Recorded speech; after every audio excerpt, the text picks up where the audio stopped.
Chairman PTI की सजा मुअत्तल रिहा करने का हुक्म दे दिया गया।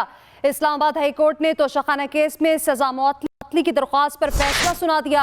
अदालत ने चेयरमैन पीटीआई की दरख्वास्त मंजूर कर ली। इस्लामाबाद हाई कोर्ट ने सेशन कोर्ट का 5 अगस्त का फैसला मुअत्तल कर दिया। तहरीरी फैसला कुछ देर में जारी किया जाएगा। सजा मुअत्तली फैसले के बाद अटक जेल की सिक्योरिटी हाई अलर्ट कर दी गई। उधर बुशरा बीबी अटक जेल पहुंच गई। चेयरमैन पीटीआई को सजा मुअत्तली के फैसले से आगाह करेंगी। तहरीरी फैसला कुछ देर में जारी किया जाएगा। चेयरमैन पीटीआई की सजा मुअत्तली फैसले के बाद अटक जेल की सिक्योरिटी हाई अलर्ट कर दी गई। बुशरा बीबी अटक जेल पहुंच गई। चेयरमैन पीटीआई को सजा मुअत्तली के फैसले से आगाह करेंगी। चेयरमैन पीटीआई का सजा मुअत्तल रिहा करने का हुक्म दे दिया गया। इस्लामाबाद हाई कोर्ट ने तोशाखाना केस में सजा मुअत्तली की दरख्वास्त पर फैसला सुना दिया। अदालत ने चेयरमैन पीटीआई की दरख्वास्त मंजूर कर ली। इस्लामाबाद हाई कोर्ट ने सेशन कोर्ट का 5 अगस्त का फैसला मुअत्तल कर दिया। तहरीरी फैसला कुछ देर में जारी किया जाएगा। सजा मुअत्तली फैसले के बाद अटक जेल की सिक्योरिटी हाई अलर्ट कर दी गई है, जबकि बुशरा बीबी अटक जेल पहुंच गई हैं और चेयरमैन पीटीआई को सजा मुअत्तली के फैसले से आगाह भी करेंगी। अहम खबर, चेयरमैन पीटीआई की सजा मुअत्तल रिहा करने का हुक्म दे दिया गया। इस्लामाबाद हाई कोर्ट ने तोशाखाना केस में सजा मुअत्तली की दरख्वास्त पर फैसला सुना दिया है। तफसीलात क्या है, फयाज महमूद हमारे साथ मौजूद हैं, मजीद उनसे जान लेते हैं। जी फयाज, बताइएगा। जी, इस्लामाबाद हाई कोर्ट के चीफ जस्टिस आमिर फारूक की सरबराही में 2 रुकनी बेंच ने तोशाखाना फौजदारी केस में चेयरमैन पीटीआई की सजा मुअत्तली की दरख्वास्त को मंजूर कर लिया है और उनकी सजा को मुअत्तल करके उनकी रिहाई के अहकाम जारी कर दिए हैं। इस वक्त जो है अदालत ने जब फैसला सुनाया तो अदालत ने कहा था कि हम ये मुख्तसर फैसला सुना रहे हैं जिसमें आपकी दरख्वास्त को मंजूर कर लिया गया है। इसका तहरीरी फैसला बाद में जारी किया जाएगा और इस वक्त तक जो तहरीरी फैसला वो जारी नहीं किया जा सका, जिसके लिए इंतजार किया जा रहा है कि कुछ ही देर बाद ये फैसला जारी कर दिया जाएगा।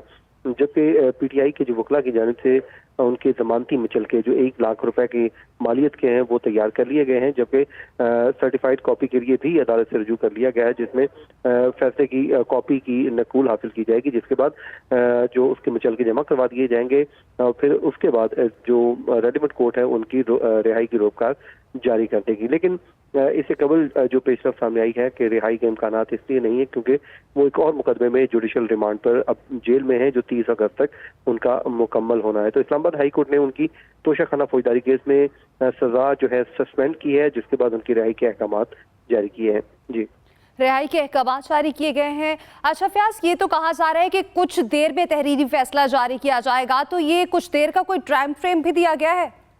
देखिए, इस हवाले से चीफ जस्टिस ने कोई जो है टाइम फ्रेम तो नहीं दिया था। चीफ जस्टिस ने भी यही कमरा अदालत में ही बल्कि कहा था कि कुछ देर बाद जारी कर देंगे, लेकिन जो हमारे सोर्सेज हैं वो ये बता रहे हैं कि आज इस्लामाबाद हाई कोर्ट में एक चीफ जस्टिस की सरबराही में कुछ ही देर बाद तहरीरी फैसला जारी कर दिया जाएगा। फयाज महमूद अपडेट कर रहे थे, शुक्रिया आपका। चेयरमैन पीटीआई सजा मुअत्तली के बावजूद अटक जेल में ही रहेंगे। चेयरमैन पीटीआई 30 अगस्त तक साइफर केस में जुडिशल रिमांड पर हैं। ऑफिशियल सेक्रेटरी अदालत ने चेयरमैन पीटीआई को 30 अगस्त को पेश करने का हुक्म दे रखा है। उधर चेयरमैन पीटीआई के किसी दूसरे केस में गिरफ्तारी से रोकने की दरखास्त दायर की गई है। इस्लामाबाद हाई कोर्ट से एफआईए, नैब और पुलिस को गिरफ्तारी से रोकने की इस्तदा। चेयरमैन पीटीआई सजा मुअत्तली के बावजूद अटक जेल में ही है। चेयरमैन पीटीआई 30 अगस्त तक साइफर केस में जुडिशल रिमांड पर है। ऑफिशियल सीक्रेट एक्ट अदालत ने चेयरमैन पीटीआई को 30 अगस्त को पेश करने का हुक्म दे रखा है।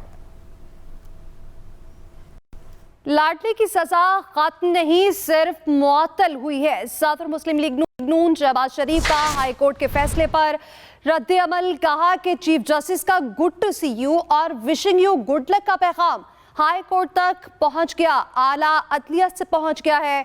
वासे पैगाम मिल जाए तो मातहत अदलिया ये ना करे फैसला तो और क्या करे। आने से पहले ही सबको पता हो तो ये निज़ाम अदल के लिए लम्हा फिक्रिया होना। नवाज शरीफ के लिए जाके सजा यकीनी बनाने के लिए मॉनिटरिंग जज लगाया गया। लाडली को बचाने के लिए खुद चीफ जस्टिस मॉनिटरिंग जज बन गए। चेयरमैन पीटीआई की चोरी साबित शुदा है। लेखी रहनुमा तारड़ की न्यूज कॉन्फ्रेंस जिसमें उन्होंने कहा कि साइफर के हसास केस में चेयरमैन पीटीआई की गिरफ्तारी अमल में आ चुकी है। शरीकत ने अपने पार्टी चेयरमैन की 6 माह की सजा कम की। साइफर केस में चेयरमैन पीटीआई की रिहाई मुमकिन नजर नहीं आती। अता तारड़ की जानिब से ये कहा गया है। आज इस्लामाबाद हाई कोर्ट ने फैसला सुनाया जो सुप्रीम कोर्ट पहले दे चुकी थी। ऐसा कभी तारीख में नहीं हुआ कि एक फैसला सुप्रीम कोर्ट दे चुकी हो और उसकी अनाउंसमेंट इस्लामाबाद हाई कोर्ट करे। ये भी तारीख बन रही है। ये सजा मुअत्तल हुई है, सजा खत्म नहीं हुई। सजा अपनी जगह बरकरार रहती है और जो नाअहली है वो भी अपनी जगह बरकरार रहती है। तो सजा मुअत्तली की स्टेज पे केस की तफसीलात में नहीं जाया जाता। चीफ जस्टिस ऑफ पाकिस्तान जिन्होंने पिछली दफा जिस्मानी रिमांड पर एक मुल्जिम की रिहाई करवाई और उसे गुड टू सी यू कहा और तमाम तर सहूलियात के साथ उसको रिहा किया।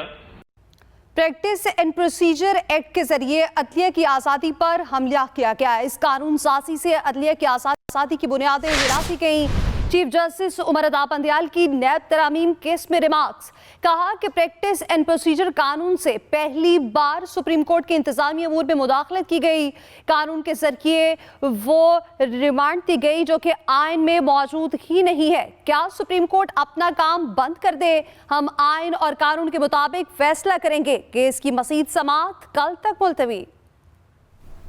फौजी तंजीबात पर हमलों के लिए अलग अलग टीमें तश्कील दे दी गई हैं। सरपरा पीटे पार्लियामेंटेरियन परवेज खटक का 9 और 10 मई के वाकया से मुताल्लिक बयान।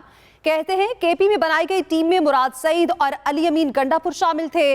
नौजवानों से हल्फ भी लिया गया था ताकि एक फोर्स तैयार हो जाए। जिस वक्त हमारी हुकूमत का खात्मा किया गया तो तोड़फोड़ का मंसूबा बनाया गया। धरनों और जेल भरो तहरीक का मकसद लाठीचार्ज और जेलों में डालने का खौफ खत्म करना था।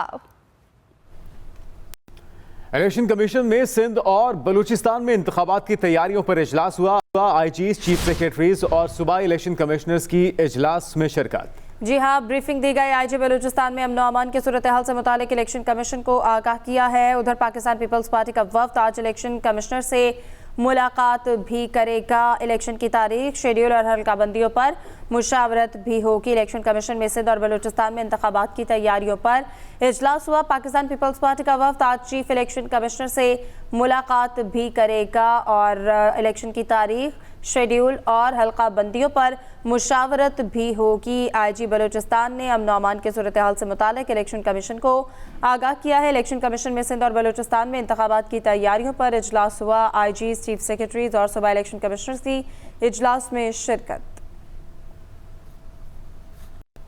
तरक्याती मंसूबों में खुर्द-बुर्द और किकबैक्स लेने का इल्जाम। लाहौर की एहतसाब अदालत ने परवेज इलाही के जिस्मानी रिमांड पर फैसला महफूज कर लिया है। एहतसाब अदालत के जज मलिक मोहम्मद साजिद अली आफान ने इस हवाले से समाअत की है। तरक्याती मंसूबों में खुर्द-बुर्द और किकबैक्स लेने का इल्जाम। लाहौर की एहतसाब अदालत ने परवेज इलाही के जिस्मानी रिमांड पर फैसला महफूज कर लिया। एहतसाब अदालत के जज मोहम्मद साजिद अली आफान ने केस की समाअत की है। तरक्याती मंसूबों में खुर्द-बुर्द और किकबैक्स लेने का इल्जाम आयद। लाहौर की एहतसाब अदालत ने परवेज इलाही की जिस्मानी रिमांड पर फैसला महफूज कर लिया है। मोहम्मद हारून हमारे साथ मौजूद है, मजीद उनसे जान लेते हैं। जी हारून, फैसला कब तक सुनाया जाएगा? जी बिल्कुल, आज साबिक वज़ीर-ए-आला पंजाब परवेज इलाही को जो है वो एहतसाब अदालत में पेश किया गया था। एहतसाब अदालत के जज ने समाअत शुरू की तो परवेज इलाही के वकील का ये कहना था कि हमने इससे कबल इनकी मैरिड पर जो बेल है उस पर बहस नहीं की है। परवेज इलाही के बेटे ने अगर कोई करप्शन की है तो उसके जिम्मेदार परवेज इलाही नहीं है। परवेज इलाही जो है नैब कस्टडी में है। परवेज इलाही को जो है जुडिशल किया जाए।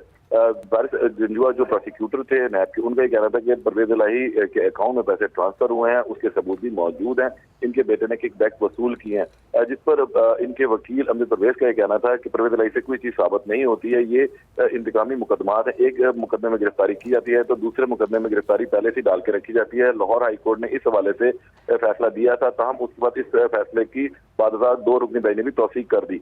परवेज इलाही का जो है जिस्मानी रिमांड नहीं दिया जाना चाहिए। तो हम अदालत में फ्रीकैन के दलाल सुनने के बाद जो फैसला महफूज कर ले। जो फ्रीकैन के दलाल सुनने के बाद फैसला महफूज कर लिया है। मोहम्मद हारून अपडेट कर रहे थे, शुक्रिया आपका। बिजली के बिलों से तमाम टैक्सेस फौरी निकाले जाएं। कराची से खैबर तक अवाम यकजुबान हो गए। आज भी शहर शहर एहतजाजी मुजाहिरे जारी हैं। मुल्क भर की ताजिर बरादरी भी बिजली बिलों से परेशान है। सड़कों पर निकल आए। नवाबशाह में बिजली बिलों में भारी टैक्सेस आयद करने के खिलाफ एहतजाज किया गया। ताजिर इत्तेहाद की अपील पर शटर डाउन हड़ताल की गई। दूसरी जानिब फोर्ट अब्बास में शहरियों का एहतजाज, बिल भी नजर आतिश कर दिए। सवाबी में भी ताजिरों का शदीद एहतजाज किया गया है। बिजली के बिलों से जालिमाना टैक्सेस खत्म होंगे या नहीं? निगरान वज़ीर-ए-आज़म अनवारुल हक काकड़ की ज़ेर सदारत वफाकी काबीना का इजलास। मुल्क भर में बिजली सार्फिन को रिलीफ देने की तजावीज़ पर गौर।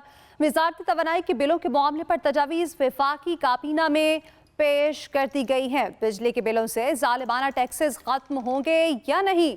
निगरान वज़ीर-ए-आज़म अनवारुल हक काकड़ की ज़ेर सदारत वफाकी काबीना का इजलास। अमरीकी डॉलर का आज भी रुपए को जोरदार पंच। इंटरबैंक मार्केट में डॉलर ₹1.40 इजाफे से 303 रुपए 40 पैसे की बुलंद तरीन सतह पर पहुंच गया है। ओपन मार्केट में अमरीकी डॉलर 3 रुपए महंगा 318 रुपए की नई बुलंद तरीन सतह पर पहुंच गया। उधर पाकिस्तान स्टॉक एक्सचेंज में भी शदीद मंदी का रुझान। 100 इंडेक्स में 800 पॉइंट्स की कमी हुई है। 100 इंडेक्स 47,000 की नफसियाती हद भी खो गया।